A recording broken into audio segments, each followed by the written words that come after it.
Vamos a continuar con las actividades de esta jornada sobre perspectivas críticas y tengo el gusto de presentar a Daniel Mazzone, catedrático de periodismo digital, coordinador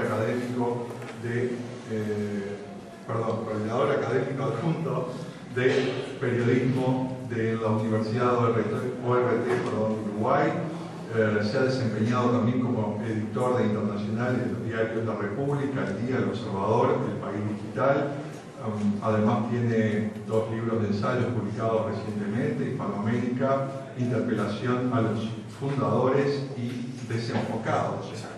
Solo conocí el título de este medio, como Woody Allen en Deconstructing Harry, fuera de foco.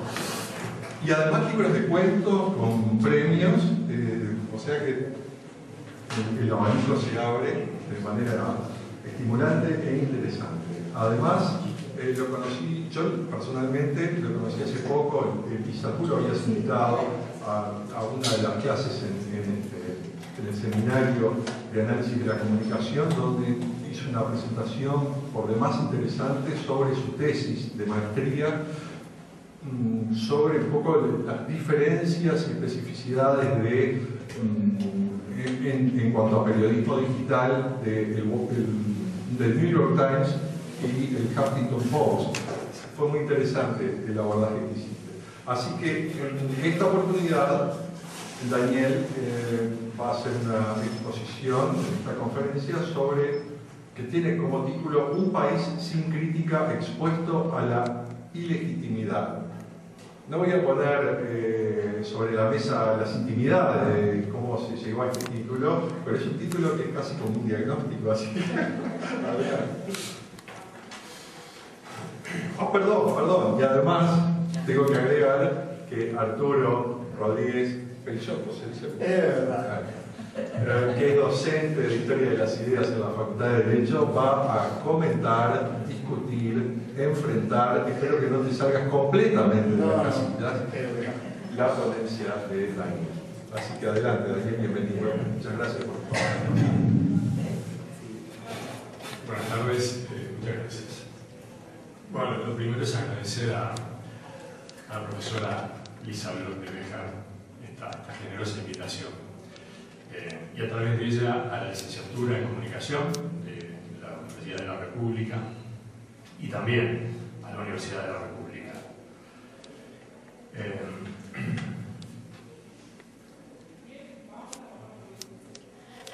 Mi exposición va a tener 3 partes. En la primera me voy a referir a un debate que para mí me ha dado todo el jugo que debió haber dado, que es el debate entre Emir Rodríguez Monegal y Ángel Rama, bajo la pregunta: ¿qué hacemos con la producción de sentido? Después me voy a preguntar en la segunda parte si los medios se están dando cuenta adecuada de la sociedad uruguaya, si los medios en general están dando buena cuenta del mundo, de la sociedad compleja de hoy, pero específicamente de la sociedad uruguaya. Y finalmente, en la tercera parte voy a explorar algunas posibilidades de la academia y de los medios por recuperar el espacio de la crítica. La primera parte la titulé, o la subtitulé, "Un debate silenciado es sentido social bloqueado". Comenzaré refiriéndome al debate entre 2 intelectuales del 45, Emir Rodríguez Monegal y Ángel Rama, para abordar el tema también desde su historicidad, y porque siempre me ha llamado la atención que uno de los últimos debates entre 2 cabezas importantes permanezca incomprendido y en un silencio inoperante. ¿Podemos darnos el lujo de no metabolizar ese nivel de intercambio? Un debate de 2 referentes siempre es una construcción de sentido. Pero ¿de qué sirve el sentido si no se lo divulga? Para que efectivamente juegue su papel, debe sintetizarse como el plano de una ciudad desconocida o el mapa de rutas de un país que se aspira a conocer. Una construcción de sentido debe traducirse a la escala visual o cognitiva del público, porque de otro modo no hay percepción ni intelección colectiva posible. Hasta hoy, el debate entre Emil Rodríguez Monegal y Ángel Rama permanece encerrado en los límites académicos, sin permear a la sociedad, o sea, ineficaz. Y esto es algo que nos ocurre con frecuencia, es una carencia del pensamiento crítico, que no logra capitalizar o elaborar el sentido que genera la sociedad uruguaya, de modo que ese sentido potencial permanece bloqueado. ¿Y qué bloquea el sentido generado? ¿Cuál es el mecanismo bloqueador? Voy a responder esta pregunta sobre el final de la primera parte. Intentaré sintetizar, en primer lugar, algunos puntos del debate, en realidad 3 puntos. Abrirlo, o sea, simplemente lo voy a abrir, no tengo intención exhaustiva. Lo que quiero es presentar el problema en términos lo más históricos posible. Los 3 aspectos que voy a mencionar, el primero se refiere a lo que origina la aparición de la generación del 45. El segundo será la importancia que ambos le concedieron a esa generación. Y el tercero será la valoración que ambos hicieron de José Enrique Rodó.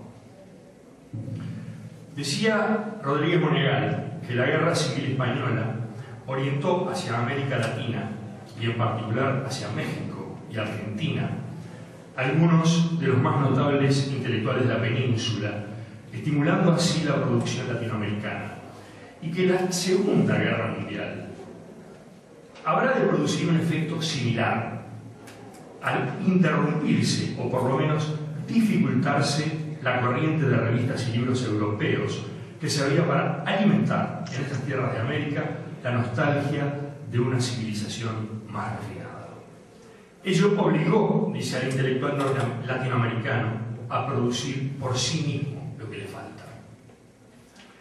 Estas son las circunstancias que, según Rodríguez Monegal, determinaron el surgimiento de la generación del 45, como él la llamó. Ángel Rama prefirió llamarla generación crítica y la describió como los intelectuales que han sido, en su mayoría, los sepultureros ideológicos del régimen liberal uruguayo. Desde la concepción de Rama se cerraba una etapa del Uruguay y se abría otra. Era un antes y un después, toda una inflexión. Para mí, Rodríguez Monegal, en cambio, una de las cosas que se vio bien claro, esto está entrecomillado, es textual de Rodríguez Monegal, una de las cosas que se vio bien claro desde los comienzos de esta generación es que la comunidad de planteos no llevaba para nada a la comunidad de soluciones, ni se proponía objetivos que fueran más allá de pequeñas luchas de poder, y solo se orientaba en su punto culminante no a una posición estética, sino a la jefatura de la página cultural de marcha. Para mí, Rodríguez Monegal, el estímulo que determinó el surgimiento de la generación del 45 fue la interrupción del flujo cultural europeo, es decir, factores externos. Para Rama, en cambio, esa generación marcaba un giro decisivo en la vida nacional y que la intelectualidad había logrado encauzar a la sociedad hacia un asentamiento sobre la realidad en el mundo actual, sobre sus legítimas aspiraciones de progreso y justicia, sobre el panorama cultural de la región latinoamericana, sobre la apertura a un profundo cambio que le permita avanzar. Permítanme detenerme brevemente en ambos puntos de partida, que son tan diferentes. El diagnóstico de Rama parte de la premisa de que en la sociedad uruguaya existían los niveles de acumulación intelectual suficientes como para generar la aparición no ya de 2 o 3 individuos, sino de toda una generación brillante.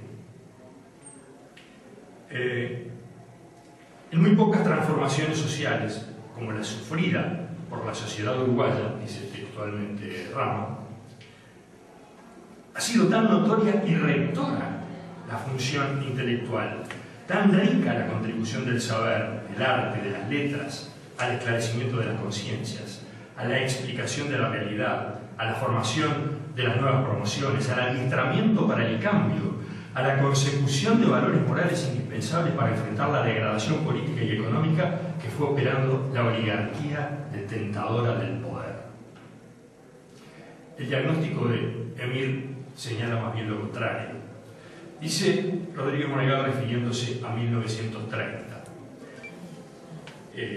si se atiende únicamente a la crítica epistolar de entonces, podría creerse que los uruguayos de 1930 y tantos viven, de 1930 y tantos, viven al pie del Monte Parnaso, pero apenas se asoma uno al café, a cualquier café, descubre que esa tierra de llanuras es un páramo natural, habitado solo por el chisme. Se llegó tan bajo que pudo confundirse la opinión con el juicio, las palabras que emite cualquier hablante con el resultado meditado de una lectura, de una asimilación.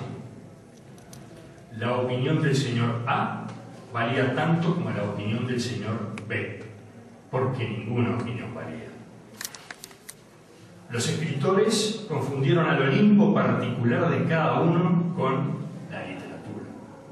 Continuaron exigiendo sacrificios a un público que les daba la espalda. Dejaron acumular el polvo sobre sus ediciones príncipes, casi siempre únicas, casi siempre adquiridas por organismos oficiales. Fueron dioses sin culto, enormes figurones obsoletos. El anquilosamiento de la cultura uruguaya había llegado a ser total. De modo que estamos entre dos diagnósticos opuestos. El debate no era menor. Se daba a fines de los 60 y comienzos de los 70. Rama publica su Generación Crítica en 1972. Y de inmediato llegó la dictadura y luego la recuperación democrática. Nos hemos habituado, demasiado diría yo, a descargar todas las responsabilidades de lo malo que nos ocurre en la dictadura. Sin duda responsable de muchas cosas nefastas. Pero ese camino de depositar todo lo negativo en un único factor o en un periodo agotado nos conduce a minimizar la realidad anterior, que por algo devino en una dictadura. En síntesis, hay por lo menos tres grandes puntos de discrepancia profunda entre Emir Rodríguez Monegal y Ángel Rama. El primero consiste en que, mientras Emir Rodríguez Monegal atribuye los estímulos que movilizan a la generación del 45 a factores externos, Ángel Rama cree que su generación crítica se estructuró en base a potencialidades existentes y acumuladas por la sociedad uruguaya. El segundo punto es relativo a la proyección que le adjudicaron al movimiento generacional. Y finalmente hay un tercer punto importante, que es el rescate de Rodó como ápice del 900 por parte de Rodríguez Monegal, mientras que para Rama la significación de Rodó fue menor. El rescate o rechazo de Rodó le otorga mayor alcance a aquel debate. Emir Rodríguez Monegal dedicó buena parte de su vida intelectual a compilar por dos veces las obras completas de Rodó, en 1957 y 1967. Mientras que Rama utilizó expresiones peyorativas que disminuían la importancia de Rodó. Eran visiones muy opuestas. Dice Rama que desde la escuela hasta la mayoridad, los organismos tutelares del Estado impregnan a los ciudadanos con el aceite alcanforado de los textos de Rodó y Julio Herrera y Reisig. Esto lo dice en 1960 en un artículo que escribe para Marcha y que releva Real de Azúa en la historia del ensayo. Para Rodríguez Monegal, Rodó, pese a cierta blandura de su crítica epistolar y prologuística, o sea, establece críticas a Rodríguez Monegal, cierta blandura de su crítica epistolar y prologuística, preservó una independencia que lo enaltece, porque le había sido fácil claudicar ante el jefe de su partido, Valle Ordóñez, y haberse convertido en cabeza literaria del Valle. Sin embargo, prefirió ser, hoy resulta evidente, esto lo escribe en 1966, Rodríguez Monegal, prefirió ser, hoy resulta evidente, solo un escritor. Y de esa manera alcanzó la jefatura espiritual de su generación. O sea que también en este punto, Rodríguez Monegal y Rama asumieron puntos de vista antitéticos y por eso mismo relevantes para quienes veníamos después, para que pudiéramos realizar una síntesis. Y esto es lo que el silencio ha impedido. Mi hipótesis consiste en que el espacio ha sido ocupado por el discurso ideológico, que no es pensamiento crítico y por tanto no busca síntesis, sino partidarios. No busca escuchar, sopesar, sino hablar y convencer. De este modo hemos perdido, quizás sería mejor decir que hemos dejado el estado latente, la riqueza de los Rodríguez Monegal y los Rama, lo que ellos tenían para decirnos, sus respectivas interpretaciones del pasado. Esta es entonces mi primera conclusión. El repliegue de la crítica se vincula a cuestiones de fondo, con enfoques y procedimientos abandonados a lo largo del siglo XX y no recuperados todavía.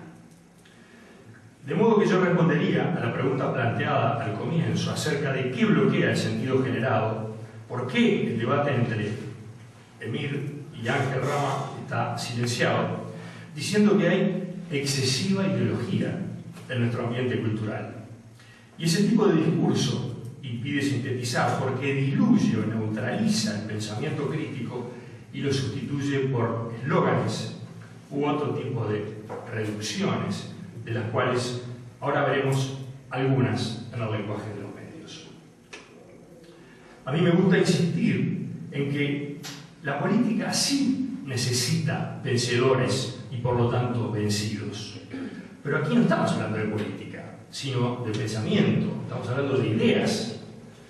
Y precisamente las ideas que necesita la política para nutrirse y diseñar una sociedad que dignifique a sus ciudadanos. Lo que le conviene a la sociedad es la síntesis. Y eso solo se logra con pensamiento crítico, con pensamiento potente, sin el cual no hay acumulación posible. Todo volverá a empezar con cada generación. El segundo punto lo subtitulé Dificultades del periodismo en una sociedad perpleja. Recapitulando, en el primer segmento abordé el problema del pensamiento crítico para ubicar una situación que definiría como de estancamiento cultural que nos dificulta la inserción en la contemporaneidad. Ahora describiré mi visión del periodismo en el mundo y en Uruguay. La inestabilidad actual, que es obvia, deriva de que variaron decisivamente las condiciones de producción, de distribución y de consumo de los medios.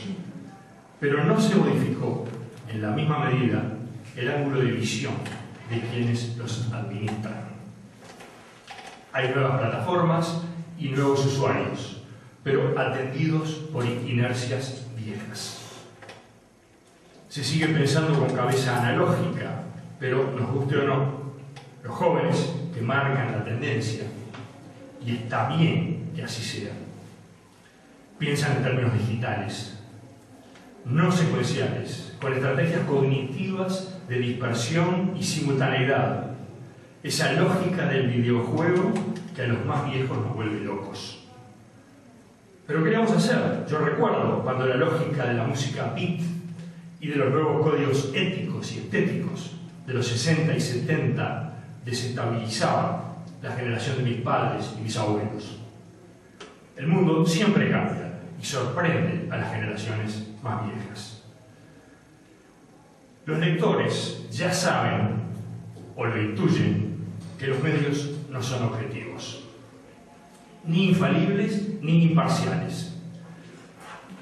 El New York Times, nada menos, debió pedir varias veces disculpas a sus lectores entre 2003 y 2004, y todas tenían que ver con el aflojamiento del control y la vigilancia, la guerra de Irak, Jason Blair, etc. La academia tiene que jugar un rol fuerte, muy fuerte. Las cátedras de periodismo deben decir qué se proponen, qué periodistas pretenden y qué periodismo necesitamos, sin olvidar que los medios son también empresas y deben ganar dinero, pero ellos cumplen la función capital de construir sentido social. En conclusión, se puede seguir así, sobre todo si a los miles de muertos y minusválidos del tránsito, o al 65% de los chicos que no egresan de secundaria, o al 30% de niños medicalizados, se los informa por separado, aisladamente, de forma inconexa, como excepciones que no responden a un patrón predecible y repetido. ¿Acaso alguien piensa que la sostenibilidad de estos factores perversos deparará mágicamente un futuro deseable? ¿Alguien piensa que informando por separado evitaremos el estallido de todas estas bombas del tiempo? Los medios parecen tener ante sí dos desafíos. El modelo de comunicación ha mutado y ya no admite la segmentación artificial en secciones arbitrarias, sino que requiere contexto e interdisciplinariedad. Pero además deben incorporar a los usuarios. Las nuevas maneras de pensar en red imponen aprender a gestionar la inteligencia colectiva.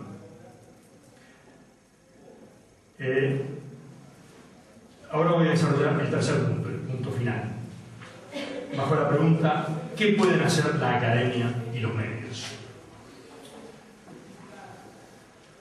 Me referiré a algunas cosas que podríamos hacer desde la academia y el periodismo para apuntar a revertir esta situación de desgaste de la legitimidad. Hace muchas, demasiadas décadas que la sociedad cede ante poderes ilegítimos la adopción de decisiones trascendentes.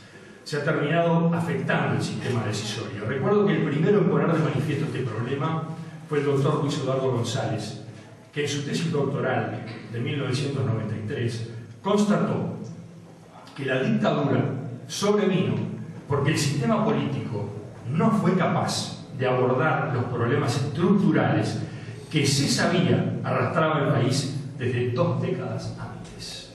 Un país no aguanta 2 décadas sin resolver problemas graves. Decía él, cuando un sistema no puede adoptar decisiones ante problemas que conoce, es el propio modo de resolver problemas el que entra en crisis. Esas palabras, desde mi punto de vista, siguen resonando y explicando la actual parálisis resolutiva. Nadie decidió que el ferrocarril muriera, pero por inacción o omisión el país fue dejando de invertir a lo largo de las décadas, hasta que decretar la muerte del ferrocarril fue un acto administrativo de un funcionario ignoto. De hecho, nadie controló, ni los partidos, ni los legisladores electos, ni los sindicatos, ni las instituciones sociales. Nadie derramó lágrimas por la muerte lenta y agónica del ferrocarril. Así ocurren las cosas en Uruguay. Pero hoy, todos los estudios logísticos indican que necesitamos mucho más ferrocarril que camiones para transportar una producción que felizmente crece, pero que estamos teniendo problemas serios para trasladar. ¿Cuánto hace que sabemos que esto iba a ocurrir si crecíamos? Y estamos creciendo. Ocurrió, está ocurriendo. Con la escandalosa medicalización de la infancia ocurre algo similar. Hay un sistema aceitado según el cual a muchos laboratorios les puede convenir vender medicamentos, y a algunas maestras les puede convenir sedar a niños demasiado activos para su gusto. Ya no se puede pensar en un periodismo sin participación de los usuarios. Claro que tampoco se puede pensar en un periodismo sin periodistas, porque sin ellos no hay selección, jerarquización e interpretación. Lo que sí puede afirmarse es que pasó el tiempo en que el periodismo era una materia de élites. La élite, sin embargo, retiene su papel. Cuanto más lúcida e instruida en la complejidad sea esa élite, mejor será el periodismo y mejor equipada estará para aprovechar las nuevas condiciones que le permitan recurrir al público que hoy está reclamando su espacio en la generación informativa. Otra dificultad del periodismo, que son formas heredadas de la era industrial, es que sigue de olor del modelo mosaico, expresión de McLuhan que refiere a la división de la información en secciones inconexas y arbitrarias. Cuando en la era de las redes la realidad no puede construirse sin contexto, conexiones e interdisciplinariedad. La sociedad es inabordable desde la concepción que separa y descontextualiza. Y quiero poner ejemplos. El domingo 25 de septiembre, hace 11 días, Clarín entrevistó a un responsable del SAME, que es un servicio de emergencias urbanas de Buenos Aires. Ante un accidente llaman al SAME, que posee 135 móviles y 2 helicópteros. El funcionario indicó que ya no le llaman accidentes, sino incidentes de tránsito, porque dice, esto es una epidemia. El SAME hace 1000 salidas diarias. El 80% son códigos rojos, y de esos, casi 60% son accidentes o incidentes de tránsito. Toda una enseñanza para el periodismo. Si es una epidemia, y las cifras indican que lo es, debe informarse en las magnitudes colectivas y catastróficas que tienen las epidemias. Pero además hay que preguntarse a qué se debe la epidemia. Y para responder es fundamental el juicio crítico. Cierta distancia neutral del fenómeno para entender que mientras seguimos operando con leyes locales, ritmos locales, señalizaciones locales, importamos productos universales, pensados por países de punta, que funcionan, desarrollados por países de punta y producidos en países de punta que funcionan con otras velocidades, con otras leyes, con otros requerimientos, señalizaciones y otros ritmos de vida. Dice el entrevistado, últimamente estamos viendo muchas fallas humanas, muchísimas más que antes, porque pese a los esfuerzos de los gobiernos en prevención, somos poco proclives a cumplir con las reglas y leyes de tránsito. Por eso vemos accidentes donde hay semáforos, no se respetan velocidades máximas, se cruza con barreras bajas, se siguen corriendo picadas, registramos heridas y politraumatismos graves que conllevan rehabilitaciones prolongadas y costosas. Esto está ocurriendo en la franja etaria de 30 a 55 años. La edad productiva, útil, y esto nos preocupa muchísimo. Este choque de culturas también lo vivimos a diario en Montevideo, donde coexisten un sistema de tracción a sangre del siglo XVIII como el caballo, con velocísimas máquinas de la industria de punta, y con un sistema de señal pésimo, escaso y una red vial pensada para otro siglo. Las epidemias de incidentes en el tránsito las crea el atraso. Pero si los periodistas no lo plantean de ese modo, la construcción de la realidad sigue haciéndose como si se tratara de accidentes aislados e inconexos. Hay varios problemas ante una visión de ese tipo. El primero es que los medios no están adaptados para una visión compleja. Y por otra parte, las administraciones políticas suelen ver este tipo de información como un ataque. Y siempre hay un funcionario que se lo toma a modo personal. Por lo cual, también es más cómodo seguir con el discurso autocomplaciente y no señalar el problema de fondo. Pero si el encare de la actualidad, que es el objeto de los medios, se realiza en forma puntual y siempre acotada, el estado de catástrofe, que existe pero no se constata, no sale a luz, ni se expone, ni se reflexiona. Todo se reduce a cuestiones de grado, a dilaciones que esperan por el estallido cuando el problema ya no pueda prevenirse. Voy a poner otro ejemplo. Es una catástrofe silenciosa en la infancia más desvalida. Quizá más grave que este de la epidemia en el tránsito, y este en Uruguay. Y un problema en que también el periodismo es superado por una situación que lo desborda. En agosto de 2010, la doctora en Ciencias Sociales, María Noel Míguez, expuso a periodistas de La Diaria los resultados de una investigación suya para su tesis doctoral, Los hijos de Rita Lina. La investigación se desarrolló entre octubre y diciembre de 2009 en escuelas de contexto social y crítico y en colegios privados de varios puntos del país. El 30% de los niños uruguayos están siendo medicados con psicofármacos. El promedio mundial, informado por la propia doctora Míguez, es de 5 a 7%. A todos se les diagnostica déficit atencional. Y eso es raro, dice la experta, porque no puede ser que el 30% de los niños uruguayos padezcan ese problema. En las escuelas de contexto crítico llegan a poner colchones para que los niños se duerman en el espacio donde tienen que estar aprendiendo, porque la medicación les hace mal. No tenemos idea de la bomba de tiempo que esto significa. Dice la experta, sería maravilloso que hubiera en cada escuela equipos interdisciplinarios integrados por un trabajador social, un psicólogo y un psicopedagogo, gabinetes como hay en Argentina, porque ahí se atiende directamente la problemática. Te aseguro que es mucho más barato eso que comprar medicación. Después, no se quejen de que consuman drogas. Si desde los 4 años les están metiendo químicos en el cuerpo, a los 15, ¿cómo hacen para que esos químicos dejen de estar en el cuerpo?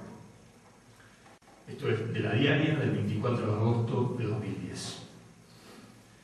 La gravedad de la situación denunciada evidencia un problema del sistema educativo, del periodismo, pero también cierta anomia social. Porque el diario publicó la entrevista y abandonó el tema, pero tampoco ningún otro medio lo tomó. Ni los lectores reclamaron seguimiento. Mirar para otro lado no es el modo en que aconseja el pensamiento crítico. Como se ve, no es posible adjudicar todas las responsabilidades a los medios. La inacción colectiva desgasta a las instituciones y condiciona la producción social de sentido. En este panorama, poco pueden hacer los muy buenos editores y periodistas y propietarios de medios uruguayos, de cuya responsabilidad no cabe dudar. Al final, todos terminamos adaptándonos a unas reglas en las que prevalecen ciertos superpoderes, no sabría de qué otro modo llamarlos, que conforman una verdadera cúpula decisoria de grandes temas. Explicaré a qué me refiero cuando digo superpoderes. Estamos demasiado habituados a que las pulseadas de la política con algunos sindicatos sean temas de primera plana en los diarios. Nos acostumbramos a que algunos agentes de porte superen a la política en capacidad de presión. Hace unos días fue el tema de tapa las vacilaciones de la Junta Departamental de Montevideo, una institución legislativa respaldada por el voto del 90% del electorado, porque no vota el 100%, por temor a represalias gremiales. Que una institución democrática vacile y tema a una corporación sindical revela que algo muy profundo y negativo está pasando con nuestro sistema de adopción de decisiones. También lo revela la parálisis de la enseñanza o la reforma del Estado, un tema que ya lleva 50 años. Tampoco nadie puede explicar en forma plausible por qué se dejó morir el ferrocarril. Ni la medicalización de la infancia, ni la inseguridad, ni el hacinamiento carcelario, ni, horror de los horrores, el fenómeno apabullante de la pasta base, etcétera, etcétera, etcétera. Me pregunto, ¿qué le pasa a una sociedad cuando su sistema decisorio llega a tales condiciones de bloqueo? En cada uno de los problemas mencionados hay un superpoder que no osa decir su nombre, pero impide la solución ciudadana para imponer el modelo que beneficia a unos pocos. Hay quien induce a pensar que se trata de poderosas oligarquías multinacionales, pero eso es moverse con manuales que atrasan algunas décadas. Algunos de los superpoderes de los que se habla en voz baja y le tuercen el brazo a la política con frecuencia han nacido entre nosotros y ocupan el espacio público simplemente porque ninguna autoridad se lo ha impedido. Esta es la situación que la ausencia del pensamiento crítico ha contribuido a desarrollar. En medio de la confusión actual, ni siquiera hay claridad como para desbrozar los problemas en función de su prioridad. ¿Cuánto tiempo más podemos pasar sin asumir una profunda reforma de la enseñanza y del Estado?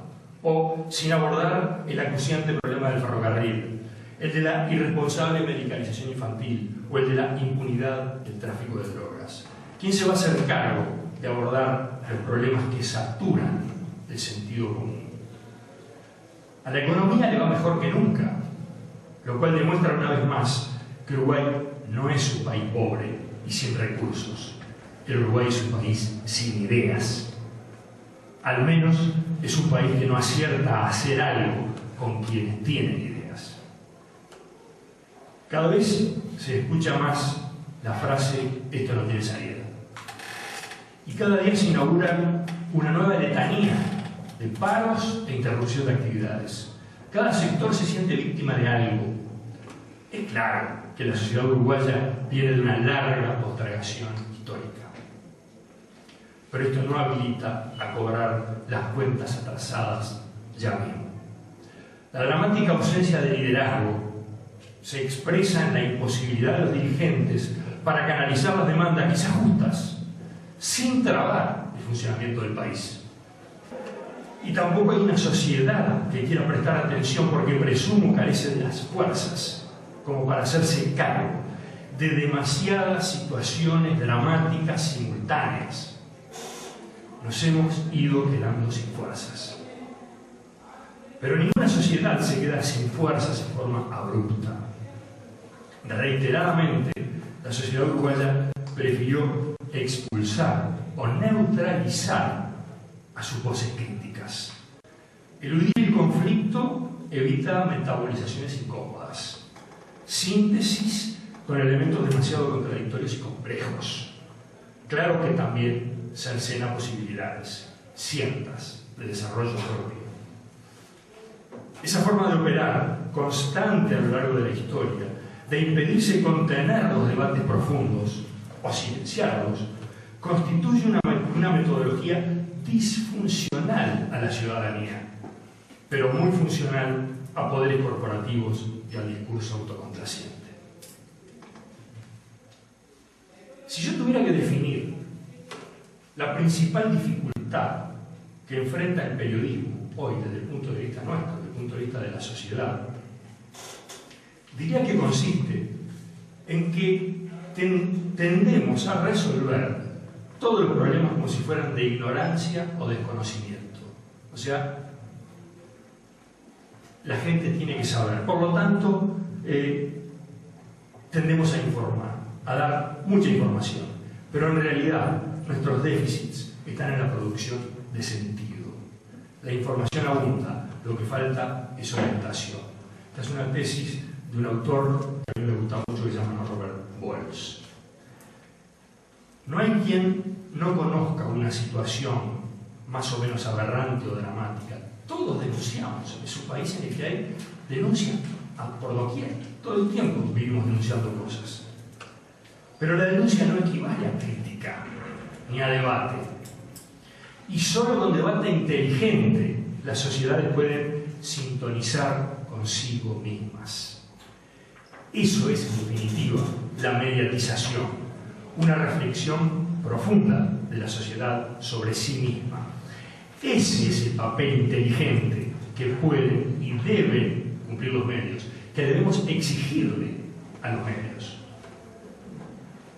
Los temas de los que el público habla a diario, y sobre todo el tono en el cual se habla, son transferencias en las que interviene el periodismo, que contribuye a gestar los temas y las esperanzas, y también las desesperanzas. Los ciudadanos no hablamos de la medicalización de la infancia, y tampoco hablamos de la epidemia del tránsito y de otras cosas que no aparecen en la superficie por su complejidad, pero cuya escandalosa e inocultable catástrofe transcurre por debajo de la percepción social. Esta es la forma en que las sociedades pueden perder las referencias. En diversos foros he sostenido que la catástrofe educativa no debería desconectarse del tráfico de drogas y de la organización de la diversión nocturna de los jóvenes. ¿A quién se le ocurre que puede ser bueno para los jóvenes y para la sociedad que algunos lugares bailables de moda empiecen a las 2 de la madrugada? O que algunas publicidades extiendan su promesa demagógica de más noche o más fin de semana. Hace pocos días se informó que los vecinos de un barrio de Montevideo denunciaron la dirección exacta de varias bocas de venta de drogas sin que la institución responsable esté en condiciones de reaccionar. Por esas hendiduras se debilitan y desgastan los agentes legítimos y se cuela y se instala la ilegitimidad. Uno de los desafíos que tiene ante sí la sociedad uruguaya es abordar con valentía este antagonismo entre la legitimidad y la ilegitimidad. Si por lo menos minorías importantes lo quieren, habrá una política y unos medios capaces de enfrentar la ilegitimidad y construir sentido. Desde hace 50 años, todos los partidos importantes pasaron por el poder sin poder, vaya ironía, modificar el fondo obvio del estado de las cosas. El peso de la política es cada vez menor, porque obviamente todo sistema se deslegitima a fuerza de no cumplir sus cometidos. ¿Cuánto desgaste tolerará la legitimidad que la sociedad se ha dado para gestionar sus intereses, debilitada por un deterioro que en algún momento llegará a ser insostenible? Los medios forman parte del ADN moderno, han sido constitutivos de las sociedades urbanas cuando éstas se constituyeron a mediados del siglo XIX y han sido legitimados para ver y oír donde el conjunto de la ciudadanía no podía ver ni oír. En las últimas 2 décadas, nuevos dispositivos permiten que los ciudadanos se incorporen al control de lo que ocurre. Se multiplican ojos y oídos para mejor ver y oír. Lejos de temer a las nuevas posibilidades ciudadanas, los medios deben nutrirse de ellas. Ciudadanía y medios, con sus nuevas armas, están en mejores condiciones de cumplir el rol que antes cumplían solo los periodistas. Es hora de tejer esa alianza imbatible, de la cual no debe quedar exenta la academia, un actor principal para cumplir con la función de achicar espacios a la ilegitimidad y ensanchar el espacio de la ciudadanía y de la institucionalidad democrática. La gente que está por todas partes, en conjunto, sabe más que los periodistas, y los periodistas saben cómo canalizar ese potencial. Y ahora voy a terminar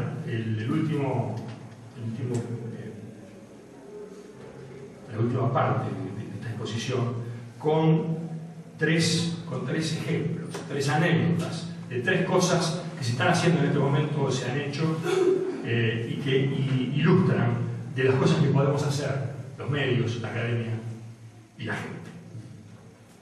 Una en los Estados Unidos en 2009, la otra en Brasil 2011 y la tercera una anécdota de Londres. La primera la llevó a cabo una ONG, ProPublica, que fue la primera en ganar el Pulitzer en periodismo digital. El primer Pulitzer a un periodismo digital se lo dio a ProPublica en 2009. Se trató de una investigación en torno a lo ocurrido en los hospitales de New Orleans en ocasión del huracán Katrina en 2005. La investigación determinó que algunos directores de hospitales habían acelerado la muerte de algunos enfermos terminales para liberar camas y atender a los damnificados por el huracán. A menudo el periodismo carece de las estructuras necesarias para hacer estas investigaciones largas. Y a menudo ni siquiera le conviene, porque muchas veces las radios leen en 10 minutos lo que llevó meses investigar. En este caso, la ONG ProPublica está financiada con fondos de mecenazgo, investigó, obtuvo la información y llevó a varios responsables de hospitales, directores de hospitales, a la justicia, y publicó la investigación en su página web. Pero además hizo otra cosa: ofreció en forma gratuita a los diarios que quisieran publicarla toda la información, y lo aceptó el New York Times, quien lo publicó en su magazine del domingo, multiplicando exponencialmente el efecto. Es un gran ejemplo de cómo pueden reunirse los objetivos de la sociedad y los del periodismo. El otro ejemplo está ocurriendo en este momento en Januária, un municipio del estado de Minas Gerais, Brasil, donde 3 periodistas, hartos de la corrupción estatal, ya que en ese municipio entre 2004 y 2011 cayeron 7 intendentes por casos de corrupción, idearon un sistema para informatizar y alfabetizar a los ciudadanos informáticamente, para que puedan controlar los usos del presupuesto municipal. Presentaron su proyecto y obtuvieron subvención de una fundación internacional, y esto está en curso en este momento. Y es otra forma en la que el periodismo puede unirse a la sociedad. Y la tercera y última anécdota, para terminar y para aliviar un poco la densidad de todo esto que les estoy diciendo, que yo ojalá pudiera estar diciendo otras cosas, es una anécdota del director del Guardian de Londres, de Alan Rasbreiter, que en una entrevista que le realizó El País de Madrid, dijo que en 2009 tuvo en sus manos una información que no podía publicar. Era concerniente a una compañía petrolera. Estaba atado de pies y manos por mandato judicial. Así que puso un mensaje en su Twitter que decía: lo siento, no podemos publicar la historia de una compañía que no puedo nombrar por razones que no puedo decir. En 24 horas, los usuarios de Twitter desentrañaron de qué compañía se trataba, cuáles eran los documentos comprometedores y qué le impedía al diario británico publicar el reportaje. La cuestión se hizo tan grande que la historia explotó y se conocieron los atropellos medioambientales y contra la salud en que había incurrido la petrolera Trafigura en Costa de Marfil.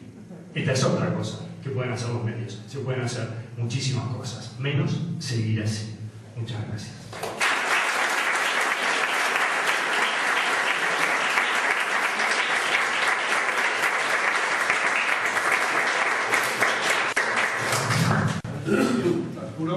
Bueno, y tengo que comentar esto brevemente y darle pie a ustedes para poder hablar. Y bueno, vamos a agradecerle, pobre, el esfuerzo y la aceptación de la invitación, porque muchos la rechazaron, ¿no? O por lo menos no vinieron. Como no vinieron, fueron invitados, no. Pero yo no me voy a detener en eventuales concordancias, sino en eventuales dudas. Ya el título, Gabriel lo señalaba, enuncia algo que de sopetón se nos cae encima demoledoramente. Y además aquí, y ya lo habían enunciado algunos de los que te precedieron en los días anteriores, la insuficiencia de la crítica va mucho más allá de la que pueda derivar de la ausencia o silencio de la crítica literaria o eventualmente de la crítica social, porque aquí hay una aseveración de que lo que hay es un apagón genérico de la crítica, ¿verdad? En el sentido incluso de la crítica social, aquella que Michael Balzer, en un libro que tiene Lisa, llama prima educada de la queja corriente. Bien, y entonces acá además se documenta, de algún modo se dice que hay una ausencia de debates, o por lo menos una ausencia de un tipo de debate que aparentemente alguna vez se dio, aunque, y por otro lado se está señalando también que no hay una adecuada difusión, eventualmente un adecuado conocimiento de algunos de esos debates cuya significación se entiende valiosa y que habría que rescatar.